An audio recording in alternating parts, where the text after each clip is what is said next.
तो देखी finally blouse बन गई बा। देखन कितना बढ़िया लागता। ई फ्रंट वाला है और पते बा, और ई देखी बैक वाला चौकस गला कटिंग में हम बतैले बानी।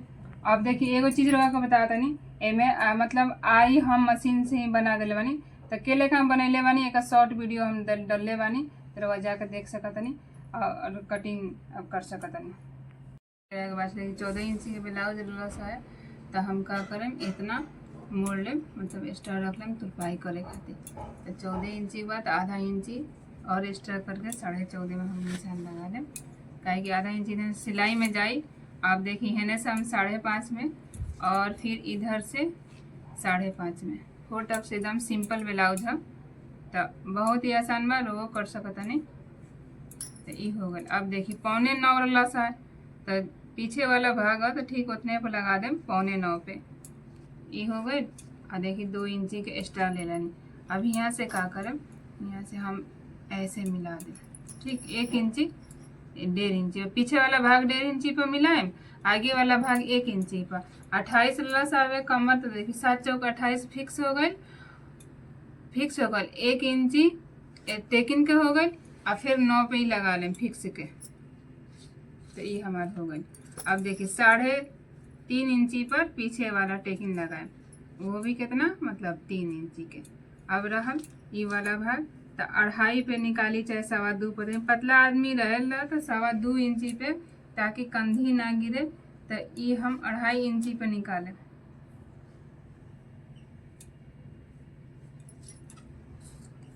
अढ़ाई इंची पे। तो ये देखिए 2.5 इंची पे हम गला निकल गए। 2.25 इंची पे निकालें, 2.5 इंची पे निकालें, कंधी ना गिरेला, कम रही। देखिए 9.5 10 इंची, जितना एक 9 इंची से जितना बढ़ा लें तो वो कंधी गिरे लगी, है ना। तो हम क्या करें कि यहाँ 9 इंची के 10 इंची गला बा, तो ये 10 इंची के हम लगा लेंगे, ज़्यादा बड़ा ना रखें। और यहाँ से यहाँ 2.5 इंची ले ले बनी, तो यहाँ 3.25 इंची ले लें, ताकि पीठ चौड़ा होला तो वो फैली। तो यही से हम ये निशान लगा लेंगे। अब देखिए अब चौरस गला बा, तो ये चौरस से रख दें। तो पीछे वाला भाग रहा समझ में आ गई, तो हमारा चैनल के सब्सक्राइब करें, लाइक करें, कमेंट करें। ये हो गल। अब देखिए आगे वाला भाग हम निकालेंगे, ठीक वही लेखन हम क्या करें कि 5.5 पे यहाँ निशान लगा लें, जैसे पीछे लगैले बानी वहीं तर लगाए निकाल लेती। तो हम लोग अगर बताया खाती तो आसान पड़े, हई वाला कपड़वा जन बची तो फिर काम आ जाला। तो ये देखी आगे वाला भाग के कभी भी 14 इंची 14.5 इंची पीछे के ले लेवाइन, तो 1.5-2 इंची आगे के हम ज़्यादा लेम, ताकि टेकिन दियाला तो ओइमे घींच लेला। तो ये हो गई। अब देखी अब हम चेस्ट के लेम निशान है जगह, तो 8.25 ला तो पूरा 9 में ले लेम, काहे कि यहाँ टेकिन भी दियाला।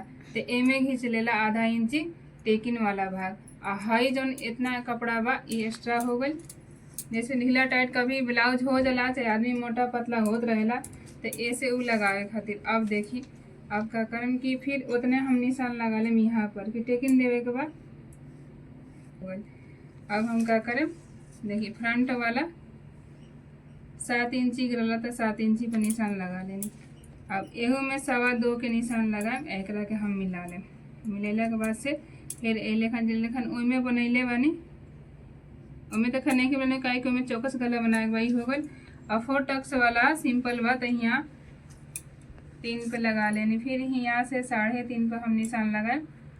अब मेन चीज़ का देखन, देखी यहाँ टेकिन लगाए के एक मेन पॉइंट लगावल जाला, यही के बीच में सारा टेकिन के निशान लगावल जाला। अब देखी केहू के 3 इंची पर ईट भागा वाला, केहू 2.5 इंची, जैसे जैसे मतलब साइज रहेला चेस्ट के सीना के, वैसे वैसे पॉइंट लगावे निशान। तो रोगो लगा सकतनी, और मोटा हुई तो मतलब 3.5-4 पर लागेला। अब देखी चारों टेकिन नापे में तो एक ही होई, 2.5 इंची पर 2.5 इंची पर, देखी 2.5 इंची पर सब बैठल बा। तो हम तो बिना नपली लगा लेनी, लेकिन वो सब लगा लें नाप के। तो ये हो गई।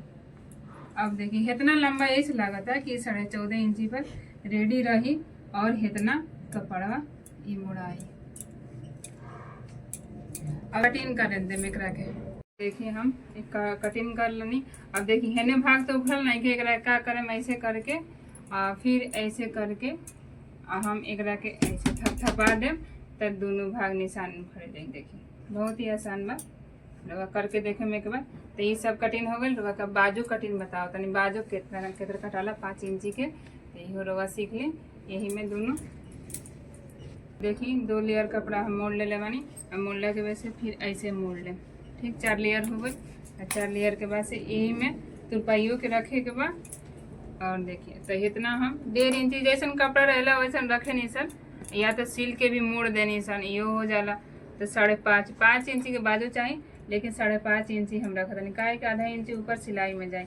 तो ये हो गल। देखिए अगर जितने हेने वाला भाग मतलब कम रखे उतने गोल बाजू बैठी, उठी ना फोफी लेखन। तो ये देखिए ये हो गई। तो हम का करम 5.5 ले लेवाइन, तो 2.5 पे हम बीच वाला सेंटर रख देम एगो। कितना भी बाजू ली तो मैं का करम कि 6 इंची ले 3 पे लगा देम, 5 पे लेता नहीं तो 2.5 पे लगा देम, 7 पे लेते 3.5 पे निशान लगा। अब का करम तो देखिए हम 1 2 3 लगा देना निशान। अब मोहरी देखी 5.25 बा, तो इहो लगा देनी। और फिर 1.5 इंची के एक्स्ट्रा भी ले लेनी। अब देखिए हम का करें, यहाँ से 1.5 इंची 2 इंची बराबर में करके एक के हम नवा दें। तो ई वाला भाग यहाँ आ जाए। तो आरमोल 7.5 मतलब 14 इंची के बाद देखिए 14-15, तो ये 7 हो गल, इस आधा इंची 7.5 हो रहे हैं, यानी 15 इंची के बाद। ठीक, तो ये हमार हो गल, ये हो गल।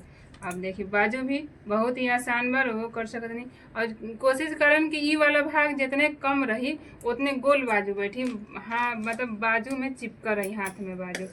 तो ये देखिए अब एक के हम कटिंग कर लें, कटिंग कर ले बानी। ये रहल तुरपाई वाला भाग। आइए देखिए तो कैसन लागल हमार फुल वीडियो, तो कमेंट में बताइए। राधे राधे।